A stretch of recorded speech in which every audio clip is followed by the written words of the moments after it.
Hey everybody, it's Dan from dansfish.com, and today I want to show you the construction project on the expansion we're doing that I've been telling you I'd make a video of forever, and I'm finally going to do it. Just started snowing again, so this will be short, but here we are. So this might not look like much, but it's a 30-foot trench. It goes all the way over here to the new expansion building. This was 6 feet to begin with. I'd say it's about a 35-foot trench. 6 feet deep to put in water and sewer. That's how deep we have to be in Wyoming because otherwise stuff freezes. We get a thick layer of permanent freeze in the winter, and you have to go really deep to avoid that. And then here at about 2.5 feet deep, I would guess, is the gas line that we're seeing right now. So we put in the water and sewer, covered it up. Now here is the gas line. So everything is now, all the utilities are now where we need them. Here's the termination for the gas that will then run into the building here. And here is the building. Let's go inside. Okay. So here it is. This is the expansion that we're doing. I don't know, call it the annex. I'm not sure what to call it, but 81 aquariums will go in here. Here's what we've done so far. We've got the electrical put in and all the electrical wired up top, so I can, all the electricity is up high so that any water won't, get up there and have a problem. It's well insulated. This is 3.5 inches of spray foam insulation around the entire building, and also up in the roof and the ceiling. Keep it nice and toasty. Here's the sewer termination. This is the P-trap that I'm going to plumb in today or tomorrow. So sewer, here's the water line, and just a little mini heater for now to keep pipes from freezing is what we've got going on. Here's all of our, these are outlet strips, so 6-foot long outlet strips to go over the tops of the racks for electricity. Those will just plug into these outlets here. Really important,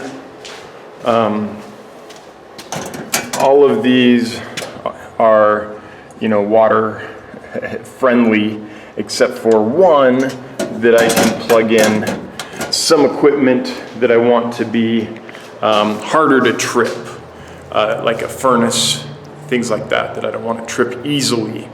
Your is it IFG? For some reason it's escaping me right now what it's called, that you want around water that trips super easily in case there's a problem, so you don't get burned or get an electrical shock or anything. And then I want a couple though that are not that, because I don't want them to trip easily. Then here are, and this doesn't look like much, but it's a lot of vertical stands that I've cut out for the racks. There's 3 dado cuts up each of these. One at the top there, one in the middle, one at the bottom, and that's where the horizontal shelf basically will go across these. These are the vertical stands. These are all the spacing units that go in between, so you get a stand that's 18.5 inches from front to back to easily fit an 18-inch deep tank. So that's where we're at right now.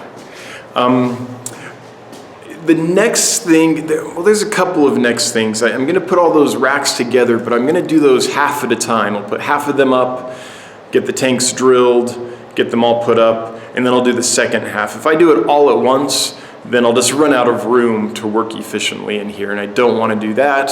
And it's super cold right now, so I want to work in here in a heated, enclosed area for sure.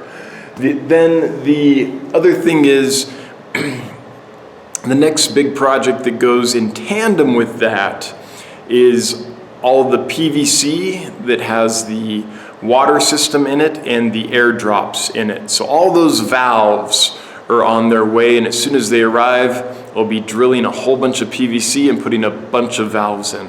This is 81 aquariums, and I need 1 water valve for each aquarium and 2 air drops per aquarium. So it's quite a big job. My hand's gonna be sore from all that drilling and taping them and screwing them in and everything. But once it's done, it's gonna be beautiful. I've done this enough that I like to do it right. I've built fish rooms or fish facilities that weren't done well. I've worked in facilities that weren't done well, and in very short order, everyone starts suffering. The fish start suffering, the people that work there start suffering. You get mold, that's no good for anyone. The system isn't ideal for the fish, and it starts getting hard to take care of them, and so fish start getting neglected. There's all kinds of repercussions, just unforeseen repercussions that creep in over time if you don't build it, I guess, right. And there's lots of ways to do anything, so I don't want to say there's only one way to do it. But so it does take some time up front to get everything in and done correctly. But once all that work's done, and it is done in a way that functions well, then everything's good for years to come after that. So that's what we're doing. Anyway, that's the update. That's where we're at. A lot of work to go, but most of the hard stuff's done. The only last thing that I kind of need a contractor to help with is the furnace.